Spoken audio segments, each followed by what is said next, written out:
Welcome back to Cinema Flicks and Music Picks. I'm Davey, your host with the most, the beast with the least. Least I can do today is pop open the new Humphrey Bogart box set, the Columbia Noir Volume 5, from the fine folks at Indicator. So this came out this week, or is it out next week and it's a preview? I can't remember. Either way, it's here, so we're going to just pull it open. So you might have seen from the thumbnail that I'm a bit of a Bogart fan. Bogart's probably one of the first people as a teenager, young teenager, naive teenager, dangerous teenager, that got me into classic Hollywood through my dad.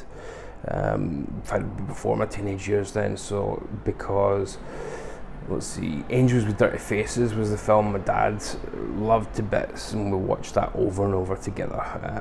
And Bogart was obviously the heavy in that, but it didn't have a big part, it was a third build, but it was a good part. And growing up, I just always had this great attraction to Bogart, just that detachment, that coolness, but you always knew he would act in the end.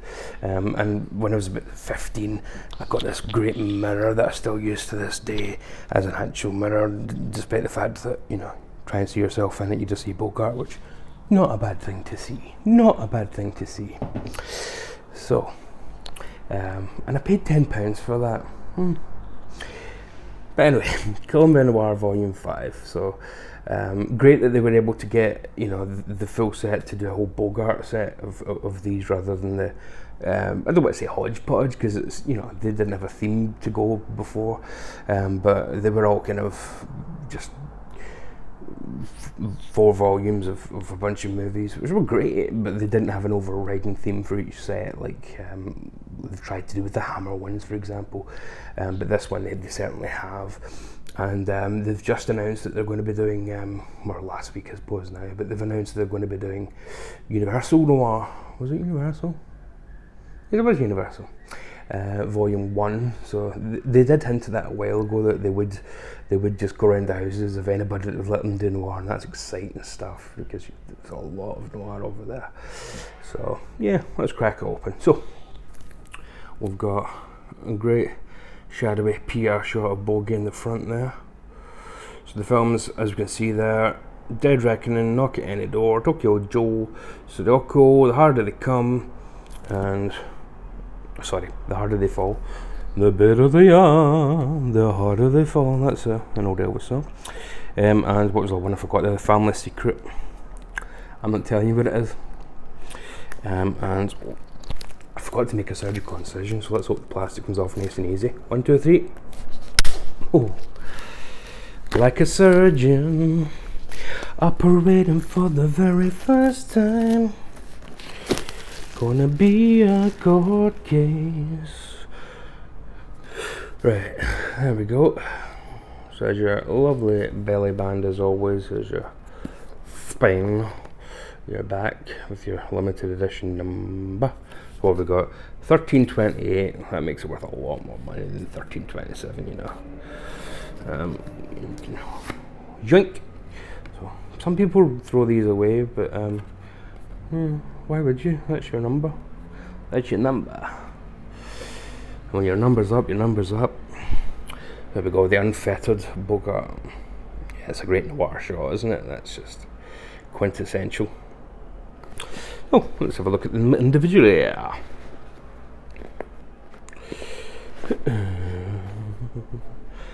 I've seen every one of these except for Family Secret and... yeah, except for Family Secret. So I couldn't tell you the secret even if I wanted to. Let's have a look at the movie. So we start with Knocking Any Door. See, a number of these have been put out in France and imported them for silly money. Nice to have them at the time, but as always, Indicator have superseded them in one fell swoop. So here's Knocking Any Door. Yeah, it's a cool. Yeah, I love that when they do these editions, they still give you almost reversible cover, even though you can't reverse it, of course, by giving you interior artwork and a different poster. So we've got, John Derrick's first movie, this. and directed by Nicholas Ray, who would obviously, Rebel Without a Cause anybody. We've got an audio commentary with Pamela Hutchinson. Jeff Andrew does an appreciation of it. There's a documentary short about the democratic process in America, made as part of the Office of Wars, the American Scene series. Democracy in America 80 years ago. I wonder if there'll be any parallels. Or, let's not do that in this video for a change, yeah. And again, UK premiere on Blu-ray, but not en français. There's suicide references from the BBFC to worry about. So yeah. The pulse beats of a great metropolis. It's not quite how I described the movie, but it's a really good, tense, post-war little movie. Because I think it came out in '49, so we're not too far away. Bogart at his deadliest here in Tokyo Joe, the most dangerous adventure of his career. This was part of that period where the Oriental, to use the term, was quite appealing to Hollywood. Again, post-war, so a lot of soldiers had been exposed to that kind of environment, and were again in Korea and were again in Vietnam. Well, it has turned into one of those videos. But Sam Fuller did a couple of movies like that as well, where the Orient is the co-star as much as anyone else.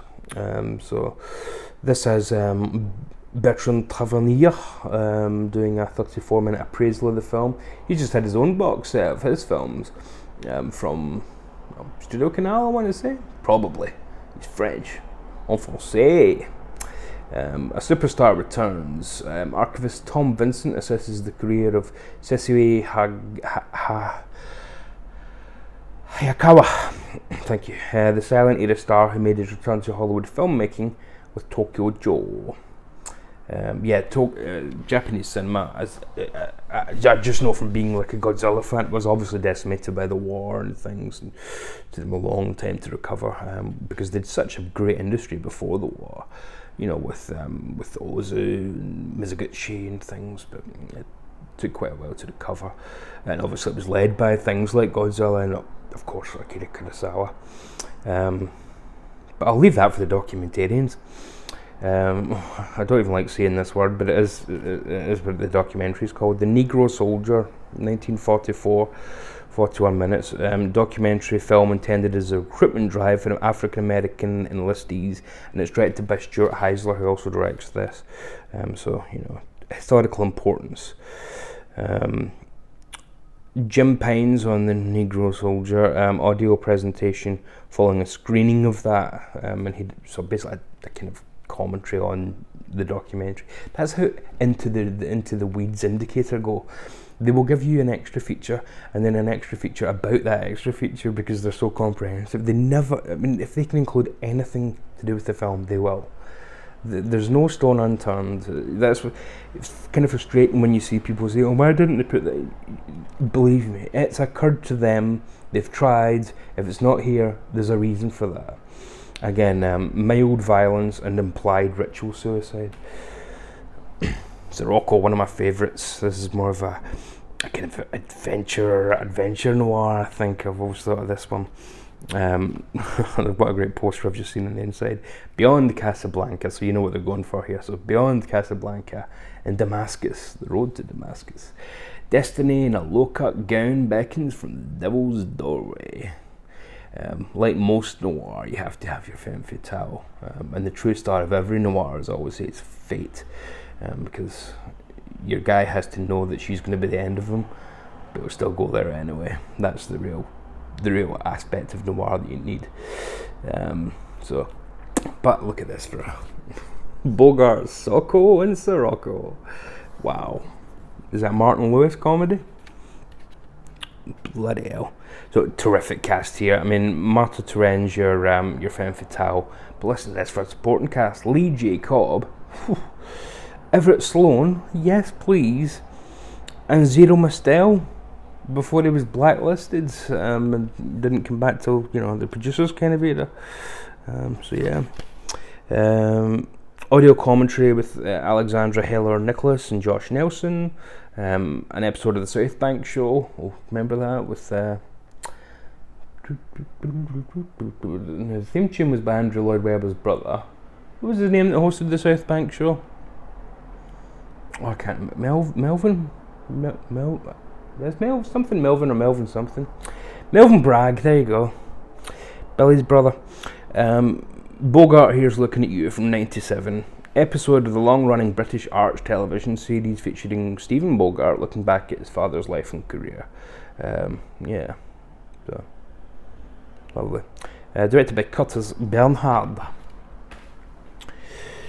A few roaring seconds behind the roadhouse and a lifetime to wish it hadn't happened. So this is the one that I haven't seen. So, you know. But some recurring faces there I can already see. There's once again John Derek, and once again Lee J. Cobb. So, it's a few of the Columbia players. Yeah, this does seem intriguing. I'll certainly be watching this over the weekend. Jodie Lawrence as well. Hi Def Master, blah blah blah. Audio commentary with film scholar Jason A. Ney, The Negro Sailor. Documentary short conceived as another recruitment tool for the US Navy this time, not just the Army. Oh, they must have had a low uptake. I wonder why a lot of African Americans didn't particularly feel inclined to fight for the way they were being treated. As Muhammad Ali put it a few decades later, ain't nobody from Vietnam ever called me. The Big Moment, short film produced by the United Jewish Appeal, starring John Derek. Yeah, but again, they go above and beyond with this. I mean, the connection just being John Derek, and it's produced as propaganda, but throw it in because it's thematically somewhat linked. I mean, it's perfect. Do you know, I've just realised I'm covering so much dust from lifting that mirror. That's terrible. The Harder They Fall. Now this is a stone cold classic, and it was Bogart's last movie, unfortunately, and it was already showing the signs of looking incredibly ill. But this is a true masterpiece. Again, with the caveat that I haven't seen this is above and beyond anything else in this set for me, and this is one of Bogart's top movies. A true masterpiece.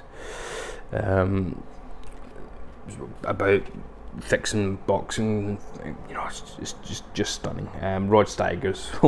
There's a reason Rod Steiger was thought of as this great, you know, the Oscar. Did he win an Oscar? No, I mean, Rod Steiger played Marty in the movie, but it should have been Rod Steiger because he did it on TV. Did he win an Oscar at any point? It doesn't really matter. It doesn't make him any less great. Rod Steiger in the 50s and 60s, untouchable. When he started losing his hearing and started shouting in every movie, okay, but untouchable in his peak. So the only thing that's on the square is the ring itself. Well, there you go. It's all about fixing. If you thought On the Waterfront hit hard, wait till you see this one. Again, Rod Steiger was in On the Waterfront. So yeah, this is just a truly fantastic corruption. I mean, Rod Steiger also did The Big Knife. If you want to talk about corruption in what should be an upwards industry, The Big Knife's another great noir to see. Gosh, I'm excited to watch this again, even though I've seen it. But yeah, I mean, even with a touched up photo, Bogart's looking pretty ill there. Yeah, he looks bad, and I don't think he'd quite been diagnosed yet, but the signs were all there, and the doctors were on the case, and he'd be dead within a year. Audio commentary with Glenn Kenny and Farron Smith Name. The final bout, critic and writer Christina Newland examines the making of the film and its relationship to the novel. Bernard Tavernier does another documentary on it. Max Byers Super 8's footage from two famous bouts of the 30s, featuring the boxer and later actor fighting against Max Schmeling, named Primo Carmera. I know who's going to win those. Might put money on it. Let Justice Be Done. George Stevens, who didn't direct this, but short on the Nuremberg trials made by the Office of War Information and written by Bud Schulberg. So yeah, and Bud Schoberg didn't write this, but he wrote the novel for this. So again, there's always, even if they have to jump 2 connections away to get some material, they'll always do it. Indicator, man, indicator. They cannot be touched. Can't touch this. So our last one then, it must be Dead Reckoning, which again I've got the bloody French version of. I hope the French like those films because I'm selling them to them again. There's your interior art for that. So Elizabeth Scott, one of the greats of noir and indeed 40s cinema. She got a lot of work post-war. She was one of those actresses that did well from the idea that we need some new stars. We need, the public wanted new people, kind of fresh slate. Audio commentary with scholar and preservationist Alan K. Rhodes, and again, all these have got different commentators, so it's not as if it's just that's the Bogart guy, just let him or her do all the commentaries. So you're getting different perspectives and things, so it's not one person's view who you think, why don't I just buy your Bogart book and get all of this. A pretty good shot, appreciation by writer and film programmer Tony Raines, the great Tony Raines, he's always great value on anything. Watchtower Over Tomorrow, a short film directed by John Cromwell, documenting the formation of the United Nations following World War II. Oh, the UN, eh? If only they had bloody Ukraine in it these days. Yeah, Vlad would have thought twice. But yeah, this is another terrific taut thriller. This is much more of a traditional noir, if you think of the Robert Mitchum types. This is one of those kind of out of the past type of noir. Not that I'm not putting them down, but I'm saying this is much more of the schmuck who, is being played and doesn't realise, that's a very noirish theme, but the other ones have things like the exotic setting or the boxing framing to kind of give them a bit more production value and scope. That one's more of your traditional guys and gals. And as always with the fine folks at Indicator, they don't give you a booklet. They give you a book. Look at that, how many pages have we got here? Only 117, folks. So, with some terrific shots of Bogie. And there's your cover there. So for a change, I won't go through the whole one. I'll just pull some interesting. Oh wow! Yeah. Oh, here he is with Housley Stevenson, elder statesman. That's from Knocking on the Door.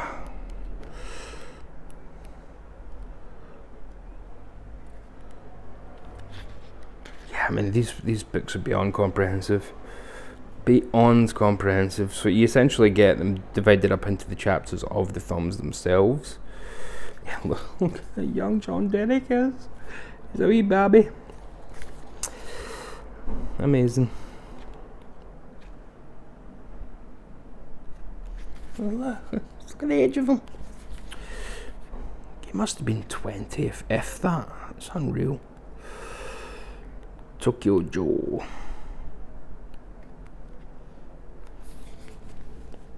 Nice stuff.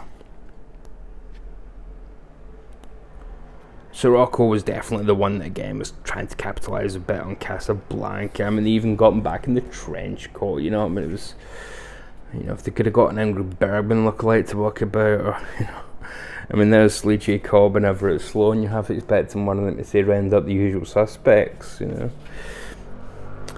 I'm shocked, I say, to discover there's gambling going on in this establishment. Here are your winnings, sir. Oh, thank you. Zero Mostel there, the great Zero Mostel. Shamefully blacklisted in that horrible, disgusting period of persecution known as the House of Un-American Activities Commission. But he got his revenge by coming back in a massive way with the producers and whatnot. Some great stuff in the later 60s. It's just a shame they had 15 years of his career stolen from him. And yeah, the harder they fall. I mean, look, that's almost like a shot from Raging Bull, isn't it? It's, unreal.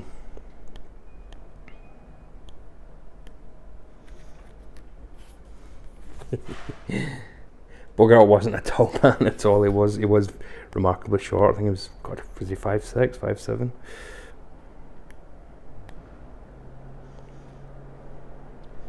Oh, look, a little shot of Hitler there. But again, that's from the that's from the Nuremberg trials documentary. So don't worry, there's context to that. Indicator haven't just lost their minds. And again, there's always, here's where the elements are from. Here's your thanks. Here's your, credits and acknowledgements. The presentations part's always interesting to me because you can, who's got what, where can we find it, who can we pester to release more. And then one last shot of Bogie there. That's gorgeous, absolutely gorgeous. The epitome of cool. So yeah. Well, 21 minutes. I'm just going. Do you know what I'm going to do? I'm going to rattle off 5 non-Casablanca, non-African Queen, Bacall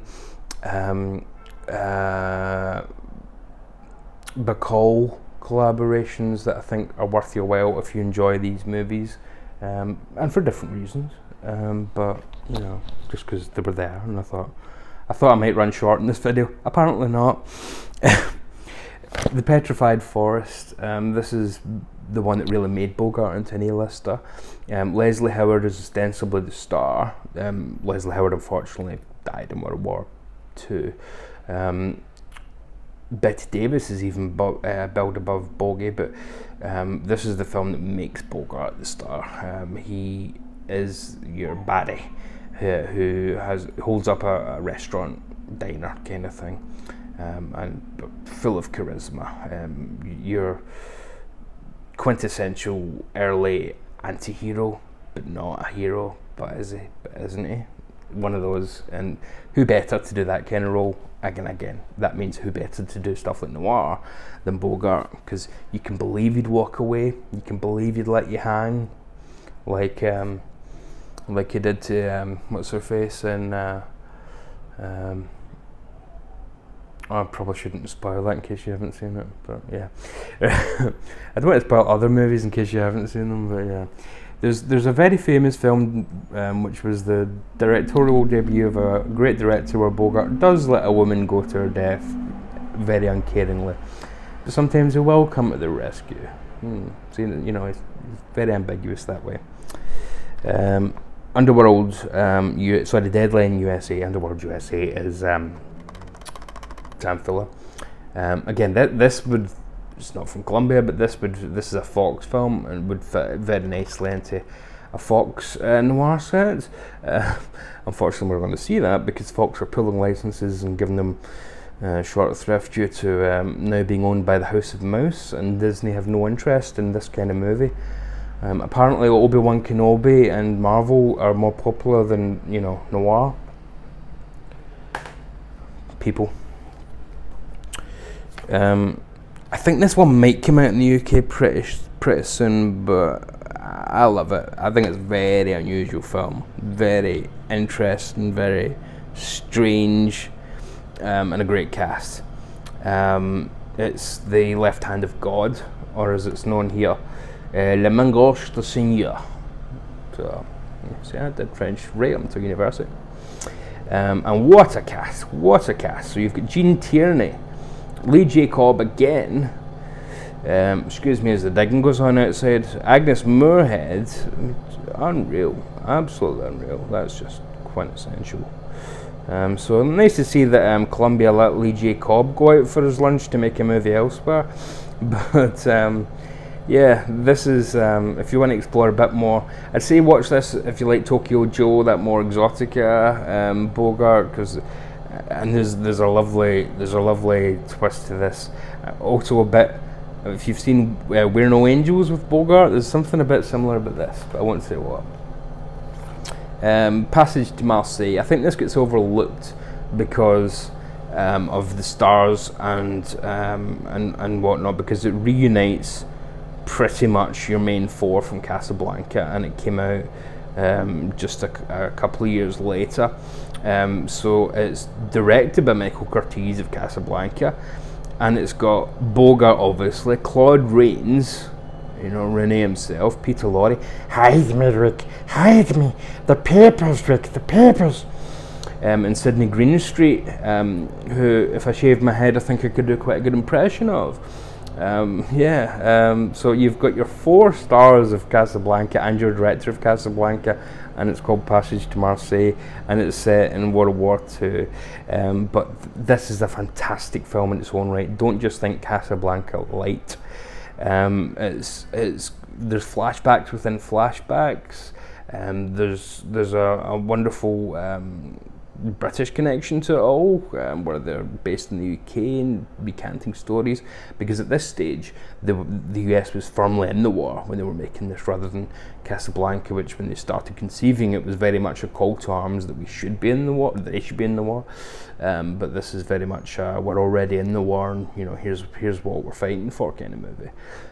But it doesn't ever become propaganda. It stays as taut, really tense drama, and what a cast. I mean, hey, I don't care if it's cynical to just reunite that cast. It's Claude Rains, it's Peter Lorre, it's Humphrey Bogart, and it's Sidney Greenstreet. I'll take that any day of the week. And you know, even on top of them, you've got Michelle Morgan, Philip Dorn, Helmut, what's his name, Dantine's in it as well, George Tobias, you know, Halby Wallace, produced it. Max Steiner, the great Max Steiner, did the score for it. So, you know, yeah, this definitely don't skip it. Just think Casablanca Part 2, because you know. And then the last one isn't obscure at all, but I think maybe it just needs a bit more love, because Bogart's performance in it, to me, is his most unusual and powerful performance, and that's the Key Mutant, where, again, I spoke to the US post-war had a tendency to want new stars, and Bogart was one of the few who was able to overcome that and stay a major star without reinventing himself. But Van Johnson's in here, and he's one of the guys who was definitely one of the new stars. Fred McMurray's in here, and he's again one of the guys who was one of the new stars, although he'd also just about cracked before war, but not too majorly. Directed by the great Edward Matrick. This is a naval drama, but also a courtroom drama, and Bogart plays Captain Quigg, who has he lost his mind? Is he giving orders that are, you know, is there something going on with him that, you know, deserves a mutiny? So don't think of this as just Mutiny on the Bounty. This is an absolutely brilliant story, where half the story is really in the characters and how they react to a captain, to the chain of command versus the individual in command. What's the push and pull factor there? How far do they let them go? And then how they react to their careers being on the line when it comes to the court martials that then follow. Fascinating film, absolutely fascinating, and Bogart is just brilliant. I mean, if I say that there's a part in it where he talks about strawberries, and it's one of the tensest, best acted scenes you ever see from Bogart, you'd think, strawberries, stop talking nonsense as usual. But no, it's true. Strawberries, I think it's Bogart's best. He won the Oscar for The African Queen. He should have won the Oscar for this. But again, I don't care about the Oscars, because it doesn't make any film better or worse, folks. I hate to tell people this every spring when they come around. It's an industry awards event. It doesn't matter a jot. I don't know how I do it. We've hit half an hour just about exactly again. It's a remarkable skill. I'd give you a weather update and it would just exactly land at half an hour. Well, thank you very much for watching. This has been Cinema Flicks and Music Picks. If you haven't hit the subscribe button, what is stopping you? Me? Well, if so, sorry about that. Should you have any comments, queries, suggestions, complaints, stick them in the comments section. Should you have anything else, stick them up your... but apart from that, do me one favour as we approach this weekend. Stay safe out there, eh? From me, love and mercy, my dears. Love and mercy.